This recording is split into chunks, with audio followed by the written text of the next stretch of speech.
Hello, friends. This is Dave Hurwitz, executive editor at ClassicsToday.com, here with more of our Budgie Decca opera reissues or mid-price or whatever the heck they are, without librettos, naturally. Why would we want the words? Well, at least for us English speakers, some of these are in English, like this one.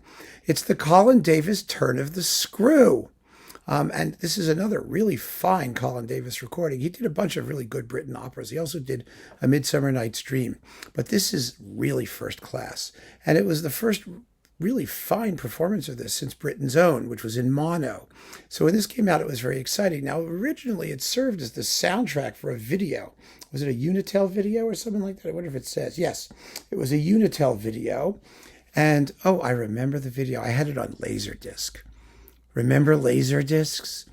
And the wonderful thing about it is that the video was shot in Czechoslovakia with Czech actors, I believe, and it was never quite in sync, which was, oh, so comical and irritating. I'll just never forget.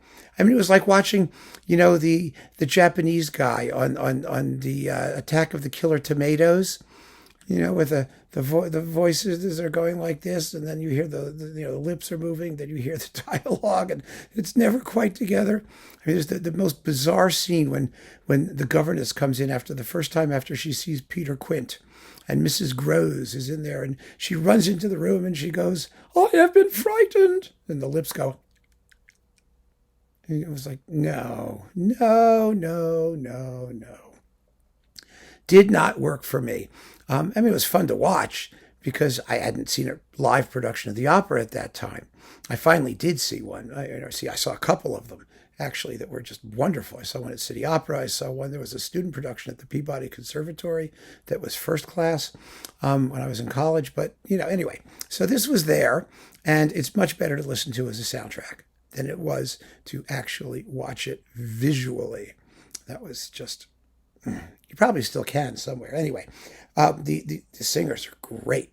The prologue and Peter Quint are all, let's see, Peter Quint. Yes, no. The prologue is Philip Langridge. Peter Quint was Robert Teare.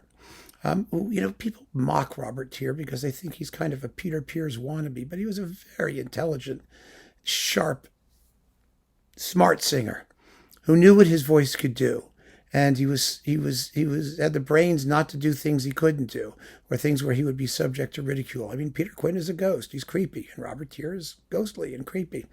And then we've got, Helen Donath as the governess, and Miles and Flora are two little critters, little children things, which is fine. I don't really care who they have doing those things, as long as they can sing, and they can. I mean, Michael Ginn sings very well. Lillian Watson is Flora. They're fine.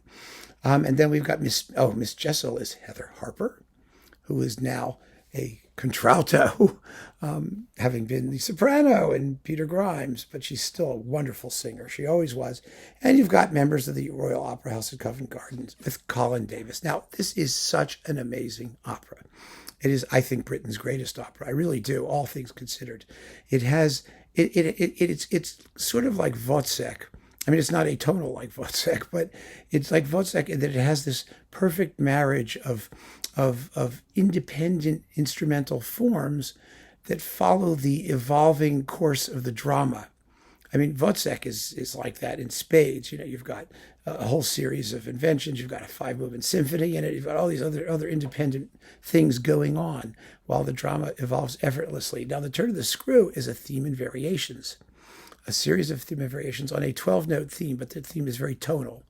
It's dum ba da da da da dum da da da da da da da da da da, like that sort of, and it only gets sung by the characters once all the way through, which is at the end of the prologue to the second act, or the first scene of the second act, when the two ghosts are plotting to take possession of the little children.